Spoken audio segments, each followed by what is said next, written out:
This world was being watched closely by intelligences greater than man's.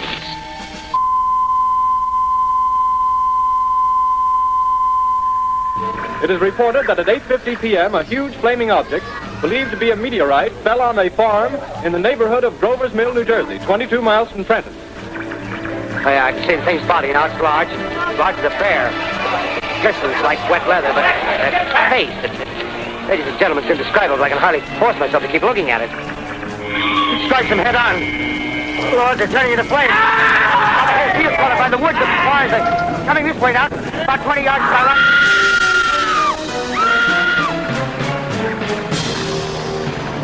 60 years ago tonight, the city of New York lay in ruins. The state of New Jersey had been declared a disaster area, and the entire U.S. Air Force had been downed by a seemingly unbeatable enemy invader. Ladies and gentlemen, incredible as it may seem, those strange beings who landed in the Jersey farmlands tonight are the vanguard of an invading army from the planet Mars. At least, if you believed what you heard on the radio. I'm Jim Cameron. On Halloween Eve, 1938, an estimated 1 million listeners actually thought America was under attack from Martian invaders. People panicked. They ran into the streets. They packed up their families and headed for the hills, all because of a radio play. An adaptation of H.G. Wells' War of the Worlds, a broadcast so explosive, it changed media forever.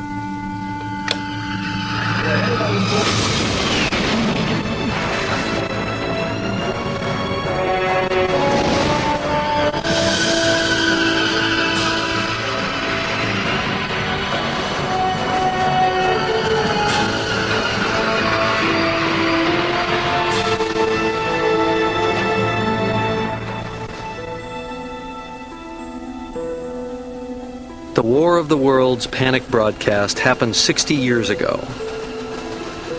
But we continue to wonder today, how could people have believed something so outrageous? Was it intended as a mean-spirited hoax, or simply a chillingly good ghost story for a Halloween Eve? In order to find the answers, we need to travel back in time to the fall of 1938, to an era when a magical gadget filled with glowing tubes and a vibrating speaker was fast becoming the focal point of America's households.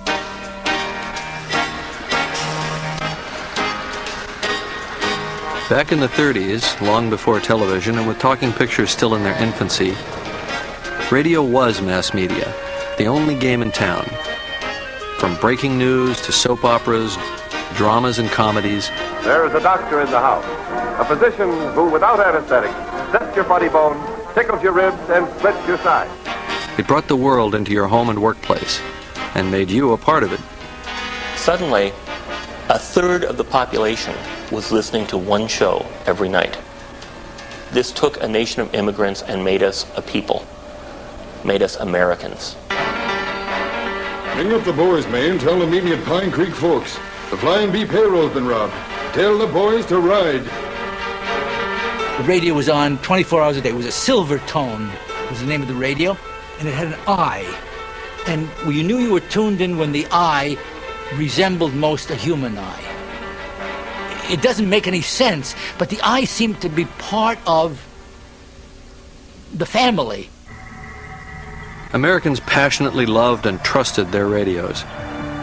They turned to them for comfort during the Great Economic Depression and relied on them for up-to-the-minute news as Adolf Hitler's military aggressions in Europe grew more threatening by the day.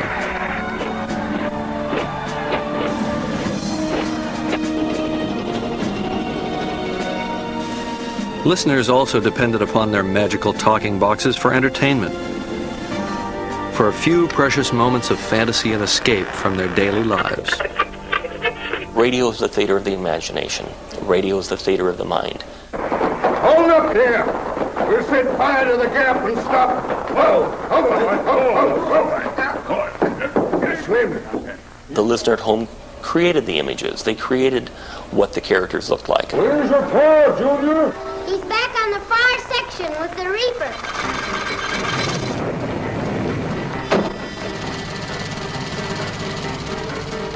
There's another form of popular entertainment that also draws on the power of the imagination to work its sorcery: science fiction.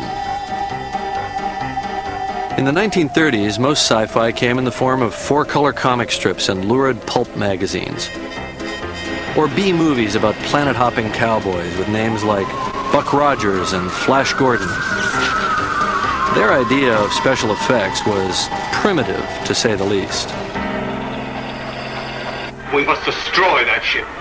I'll drop down on it. Dock off. Radio the Earth. You laugh hysterically when you see them now. I mean, it's obvious, a man holding up a kitchen pot or something, and somebody with cigarette smoke, you know, what we believed as a real rocket ship then. It sounds really dumb now, but we did. There was one man working on the cutting edge of radio who saw past that hokiness and envisioned science fiction's dramatic potential. His name was Orson Welles, the 23-year-old boy genius of the New York stage and a popular voice-for-hire actor on the airwaves. Welles instinctively understood that the persuasive power of radio, plus the outlandishness of science fiction, could yield explosive results. Orson loved science fiction. The thing he always said about science fiction was that it was magic, because you were inventing universes that didn't exist. He knew that everybody had their own demons, so if he just gave you the right background music for the demon, you would create the demon for him.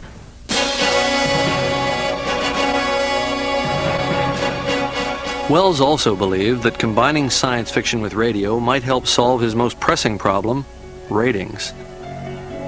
His own radio show, the Mercury Theater on the Air, was winning rave reviews, but nobody seemed to be listening. The show couldn't even attract a sponsor. With Halloween just around the corner, Welles and his partner, producer John Houseman, were looking for a way to spark their ratings by giving the audience a good scare. They set their sights on War of the Worlds, a novella by the father of sci-fi, H.G. Wells. Just 6 days before Halloween Eve, Wells ordered staff writer Howard Koch to update this 1898 tale set in Victorian England into an edgy, modern American thriller. It basically becomes almost a whole new story. I mean, they've got the title, but they can't do it in the modern day without making a lot of changes. And Koch kept trying to beg out of it and saying, I can't do it. And they kept saying, you have to. New York, the Queen Mary. Koch and Wells agreed on the technique of breaking news updates to give the production an immediate and contemporary feel. They couldn't have imagined then how fateful a decision using that technique would be.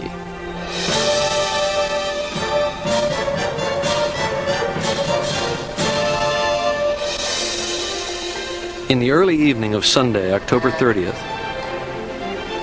as the Mercury players readied themselves for their live broadcast,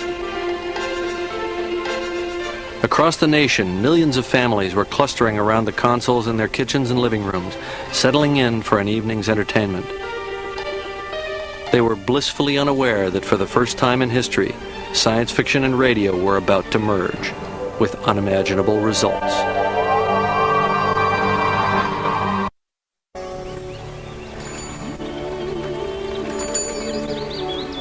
Well, I was 11 years old, living in Grand Rapids, Michigan. Sunday night was radio night for us, and the kids were allowed to stay up later. In the small town of 2000 in Missouri, where I grew up, right in the center of Missouri, very little of the outside world had seeped in yet then. And so the man across the street had a console radio, and he had invited us over that night to listen to radio. Sunday night, Halloween Eve, 1938. At 8 p.m. Eastern Time, over 30 million Americans turned to their radios for a little relief from news of a depression ending much too slowly and warnings of war in Europe much too quickly on the rise. Those who tuned into CBS heard this straightforward introduction. The Columbia Broadcasting System and its affiliated stations present Orson Welles and the Mercury Theater on the Air in The War of the Worlds by H.G. Wells. We know now that in the early years of the 20th century, that as human beings busied themselves about their various concerns, they were scrutinized and studied, perhaps almost as narrowly as a man with a microscope might scrutinize the transient creatures that swarm and multiply in a drop of water. To those tuning in to the beginning of the broadcast, it was perfectly clear that Orson Welles was narrating the opening of a suspenseful drama. In the 39th year of the 20th century came the Great Disillusionment. There was only one problem. 90% of the listeners never heard Orson Welles in his poetic prologue. What were they listening to? To a phenomenon of radio ratings, the Chase and Sanborn variety show, starring ventriloquist Edgar Bergen and his sidekick, Charlie McCarthy, the most wooden performer of the era. Aren't you going to do anything for a little itsy-bitsy Charlie? On this Halloween? Oh, I may tell you a ghost story. The Chase and Sanborn show featured Edgar Bergen and Charlie in a comedy sketch for the first 10 minutes or so of the show. Then Nelson Eddy, Hollywood singer, at a low point in his career, came on. We ride men who are happy and free, birds of a feather who travel together, good soldiers of fortune. And a lot of people decided to see if there was something they could listen to on another channel. The War of the Worlds is the first recorded instance of channel surfing or zapping. By this time, the broadcast had donned its Halloween disguise, masquerading as an ordinary evening of radio programming. Orson was counting on the fact that within radio, a lot of people tune in at all different times. He said, how can I make it as believable as possible? He said, by making it as mundane as possible. Good evening, ladies and gentlemen. From the Meridian Room in the Park Plaza Hotel in New York City, we bring you the music of Raymond Raquello and his orchestra. With a touch of the Spanish, Raymond Raquello leads off with La Comparsita.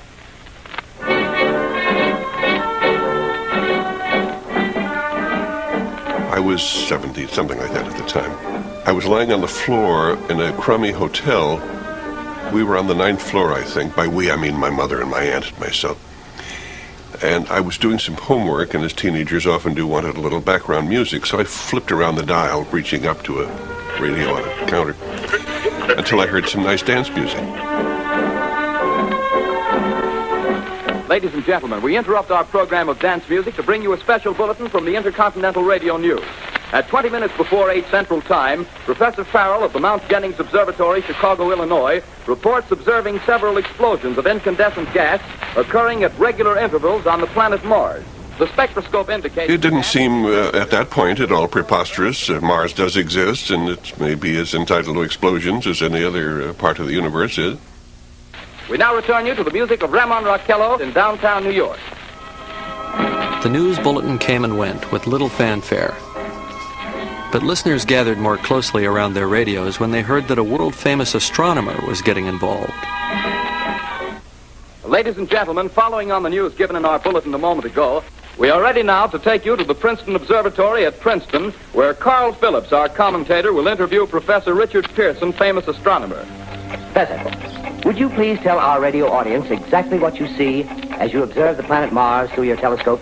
Nothing unusual at the moment, Mr. Phillips. A red disk swimming in the blue sea. Transverse stripes across the disk. Quite distinct now because Mars happens to be at the point... Many audience members didn't realize that astronomer Pearson was only a character, played by Orson Welles himself. Conditions peculiar to the planet.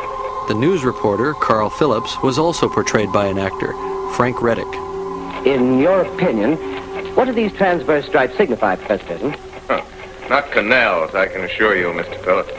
Although that's the popular conjecture of those who imagine Mars to be inhabited. Princeton University added prestige to the newscasts. And now that enables the events to proceed with this prestige and authority behind it. Ladies and gentlemen, here is the latest bulletin from the Intercontinental Radio News. It is reported that at 8:50 p.m., a huge flaming object, believed to be a meteorite, fell on a farm in the neighborhood of Grover's Mill, New Jersey, 22 miles from Trenton.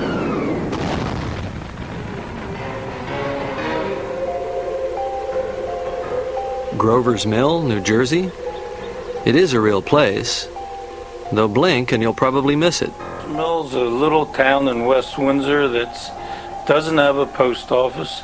It's just a mill, that's all, and there's a little community around there. Why did they pick on Grover's Mill? That's what they couldn't figure out. Why did they pick on us? In his mandate to adapt an English science fiction shocker for an American radio audience, scriptwriter Howard Koch needed to find a believable setting where the terror could unfold. And he spread out this New Jersey map, and he took a pencil, and he set it down. And the first place he set it down, he looked and it said Grover's Mill. Grover's Mill is 11 miles from Princeton Observatory. But thanks to the magic of radio, newsman Phillips and astronomer Pearson are able to travel there in a matter of seconds. The two men arrive at Grover's Mill just after a fiery metal cylinder has plunged into a farmer's field. What I can see of the object itself doesn't look very much like a meteor. At least not the meteors I've seen. It looks more like a huge cylinder. Has a diameter of, what would you say, Professor Pearson? What's that? What would you say, what's the diameter of this? About 30 yards. About 30 yards. The metal on the sheath is, and I remember my own reaction was, this sounds crazy, this can't be happening. But it was coming to us from an apparent news source. As if today, if Dan Rather suddenly came on and said something totally preposterous, you would almost certainly believe him. Metal casing is definitely extraterrestrial. Not found on this Earth. You can see its cylindrical shape. Something's happening. Ladies and gentlemen, this is terrific. This end of the thing is beginning to flake off. The top is beginning to rotate like a screw, and the thing must be hollow. It started to open. I can still hear that sound.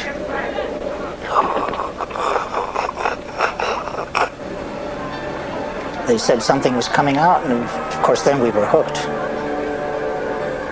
We never went back to Edgar Bergen.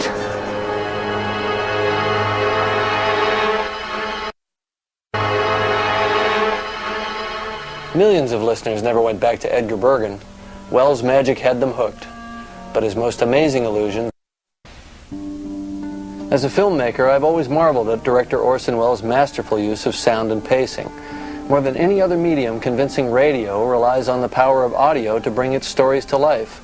And more than any director before him, Welles understood how to manipulate it. By just 15 minutes into the broadcast, 6 million Americans were huddled near their radios, transfixed by the sound of a Martian spacecraft beginning to open. Thanks to a carefully placed microphone, the echoes in the men's lavatory, and the sound effects director's trusty pickle jar.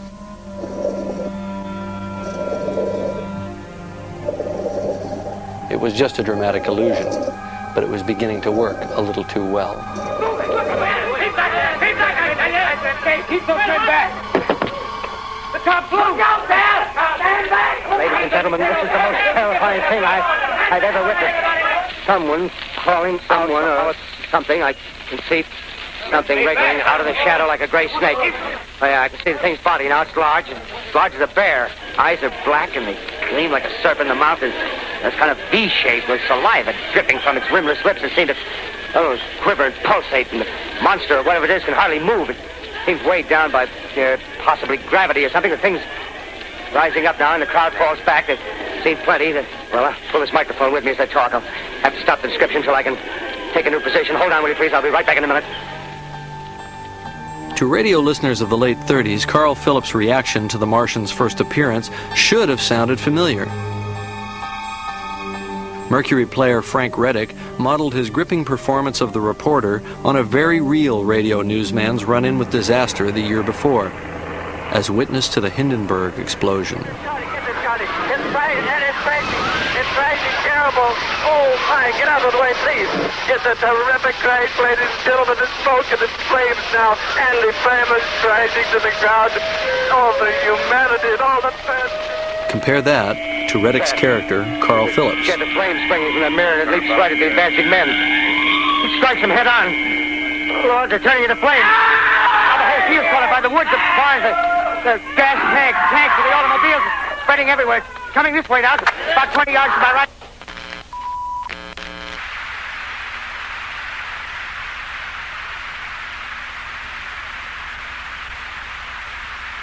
dead silence really impressed me. That made it believable. I mean, people knew that if things were going as planned, you had a voice filling in the air. Suddenly, when a voice went dead and there was absolute silence, something's wrong. Ladies and gentlemen, due to circumstances beyond our control, we are unable to continue the broadcast from Grover's Mill. I just knew that these people had been wiped out. And there was nothing that could be done. I think I was the first one to stand and start to pace the room. And then finally, the adults were pacing the room too and sort of wringing their hands and talking about what, if anything, they could do. I can make out their khaki uniforms. As listeners drew round their radios with growing concern, more bulletins of disaster trickled in. There appears to be some slight smoke. 40 people dead in the field at Grover's Mill. Reporter Carl Phillips among them. Well, we ought to the governor placing New Jersey under martial law, then dispatching 7,000 U.S. soldiers to lay waste to the killer creatures, now holed up inside their cylinder. No, it's nothing but a shadow. Now the troops are on the edge of the Wilmot Farm. 7,000 armed men closing in on an old metal tube. A tub, rather. Well, wait, that wasn't a shadow. It's something moving. Solid metal, kind of a shield-like affair rising up out of the cylinder. It's going higher and higher. What? It's standing on legs, actually rearing up on a sort of metal framework. Now it's reaching above the trees and the searchlights are on it. Hold on.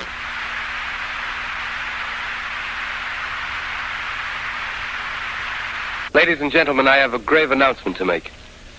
Incredible as it may seem, both the observations of science and the evidence of our eyes lead to the inescapable assumption that those strange beings who landed in the Jersey farmlands tonight are the vanguard of an invading army from the planet Mars.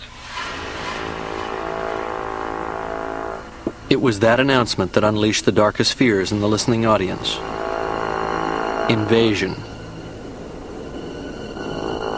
Someone comes barging through the door and said, "The Martians have landed at Grover's Mill." I felt that maybe there was some association between the Martians and Hitler. That's probably why I felt it was really true.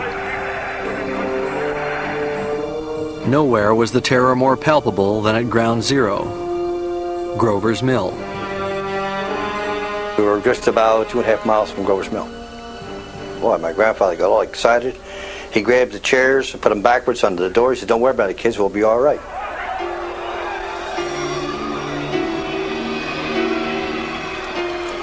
People were going all different directions.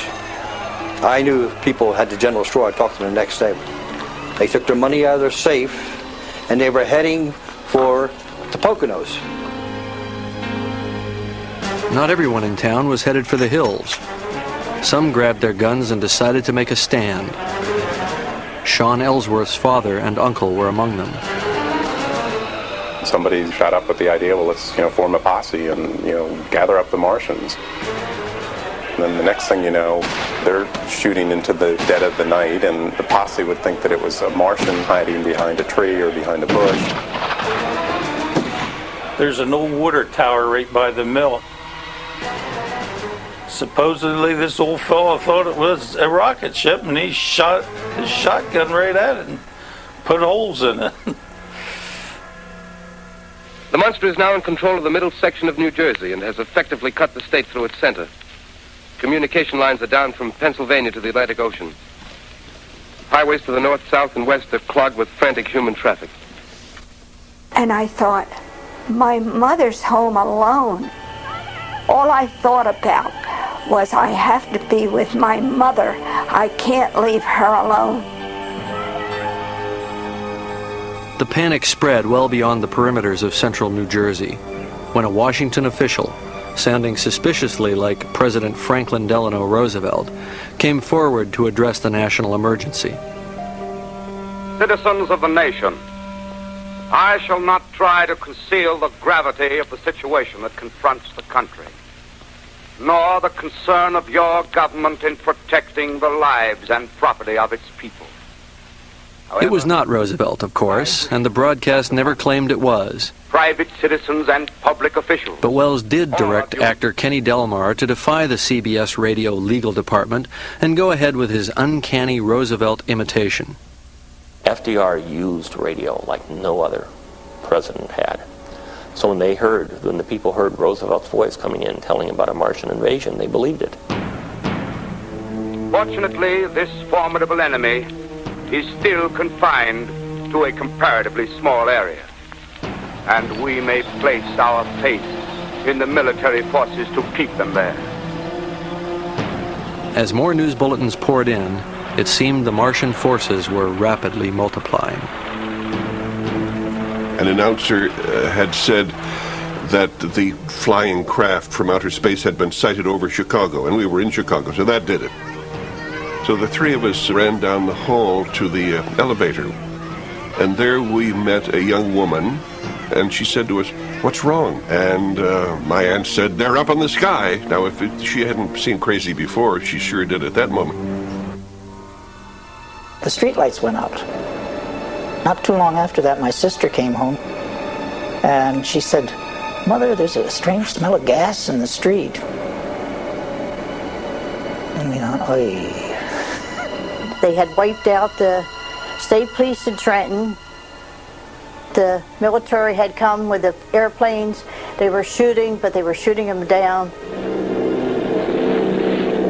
Army bombing plane B-843 off Bayonne, New Jersey. Lieutenant Vogt commanding 8 bombers. Enemy tripod machines now in sight. Green flash. Spraying us with flame. No chance to release bombs. Only one thing left. Drop on them, plane and all. We're diving on the first one.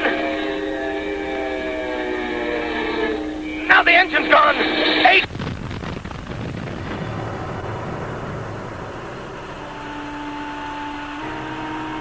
I knew it was over. It was the end, as far as I was concerned. Back at CBS Studios in New York City, production personnel still believed it was broadcasting business as usual. Radio pioneer Norman Corwin was working in the building that night, preparing the program which was to follow the War of the Worlds broadcast. I knew zilch about that program when it went on. And I was as close to it as one could be without being in his studio, because I was directing a program in a studio just one floor above his. Little did I realize that Orson Welles had emptied the living rooms of America, and that I was probably broadcasting to nobody. "I'm sorry, but we don't have that information." And the supervisor said, "That was very good. You know, what information did they want?" They wanted to know if the world was coming to an end. I walked around the block, and I noticed that the police had all gone. I said, "Where's all the cops gone?" And they said they went home to protect their families. Phones were also ringing off the hook in the place where the invasion had really begun. Studio One at the Columbia Broadcasting System. On hearing rumors of the panic, station executives realized the broadcast had been running for nearly 30 minutes without a break, and signaled to Welles to pause for station identification. Never one to sacrifice good drama to red tape, Welles continued on for another 5 minutes, until his Martians had completely annihilated the city of New York and the CBS building.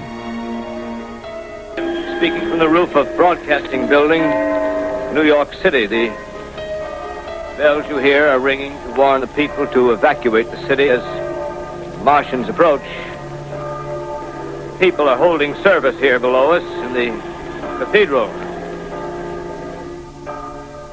The enemy is now in sight above the Palisades. I can see it from here, wading the Hudson like a man wading through a brook. This is the end now. Smoke comes out, black smoke drifting over the city. People in the streets see it now. They're running toward the East River, thousands of them, dropping in like rats. Now the smoke's crossing 6th Avenue. 5th Avenue, 100 yards away. It's 50 feet.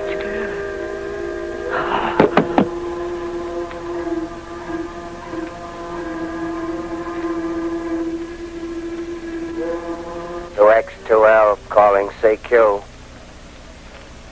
2X2L calling CQ, New York. Isn't there anyone on the air? Isn't there anyone on the air?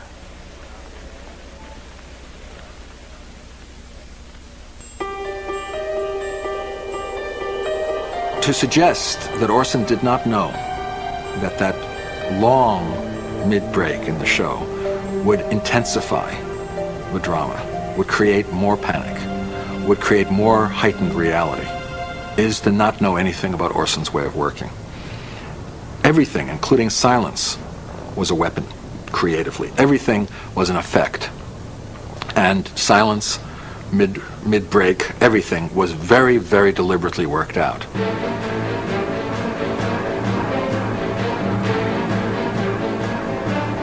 Finally, with New York in ruins and the Martian death machines merrily demolishing the rest of the country, an announcer broke in with this message.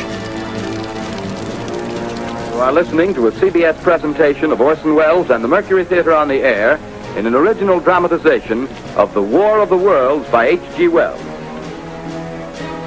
It was too little, too late. Hundreds of thousands of listeners had long since left their radios and were fleeing in their cars, praying in silence with loved ones, or were crowding the streets, their faces covered by wet cloths for protection against Martian gas, scanning the skies for signs of mankind's last battle. Ever so slowly, they came to their own realizations. We burst into the lobby, but the lobby was perfectly calm, and the decisive moment for me came when I observed a radio on the counter turned on to another program. And immediately I realized, even though I was very young, that if there were truly an international disaster, it would be covered like that by all the radio outlets. And I think my mother thought something had happened to my mind. She did not know why I was so upset. She turned on the radio. So then she realized and patted me and hugged me, and she said, "That's all right, dear. Let us pray that we're not having a war." Back at CBS Studios, the drama for Wells and his Mercury Players was only beginning. As their performance wound to a close, actors began to notice strange and frenzied activity taking place all around them. Uniformed police officers started entering, being on the other side of the glass. Yeah, Wells knew something was up. Bill Hers, who was then a 22-year-old actor in the company, also noticed the commotion. Somebody thought they were there to arrest us. It turns out they weren't there. They were there to protect us. Unbeknownst to the actors, the studio was under siege from furious phone calls and threats, as those still paralyzed by fear finally realized the truth. This is Orson Welles, ladies and gentlemen. Out of character, to assure you that the War of the Worlds has no further significance than as the holiday offering it was intended to be. The Mercury Theater's own radio version of dressing up in a sheet and jumping out of a bush and saying boo. It was clear, but extremely cavalier. People really were too frightened to be angry for a while, and then they became very angry. Leaving the CBS studios through the back door, Wells and company rushed across town to begin rehearsals for their Broadway play. It wasn't until they passed the electronic billboard in Times Square that they realized the full impact of their broadcast. It's where all the latest news is flashed. It had that Orson Welles' invasion program scares the nation. So, I mean, it wasn't local. It was nationwide. Everybody was quite disturbed, and we got to the theater, and there was a mob of reporters. And it's really the only time in my life that I ever saw Orson taken aback by something like this. He was shocked when he started hearing stories that implied that there might be some dangers. It had never occurred to him that people could actually get hurt. And that really profoundly affected him. He started thinking about the moral responsibilities of storytelling on such a powerful medium. Wells and the cast were interviewed by the police, by the network executives. And for a while that night, I mean, it appeared that their careers might be over. When we return, the master manipulator faces the music, and a panicked nation tries to make sense of it all. Halloween morning, 1938. Monday's headlines confirmed the inexplicable news.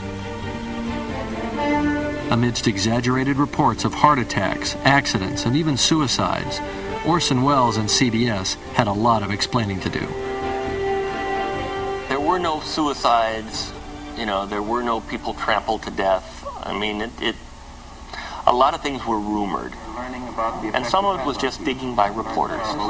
Do you think that this will cause the curbing of radio bulletins on the air today? Have you altered your plans for future problems in any way as a result of this incident? What do you think that somebody here would have been able to gauge the reaction which in fact has occurred throughout the United States?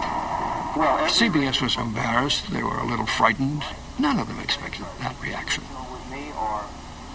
They hemmed and hawed, and they had a press conference. Do you think there ought to be a law against such enactments as we had last night as a result of that? I don't know what the legislation would be. Radio is new, and we are learning about the effect it has on people. Learned a terrible lesson. I think it is the first time that the real understanding of the power of mass media in a non-political way. I mean, we'd already learned the power for good that radio could have as a unifying experience.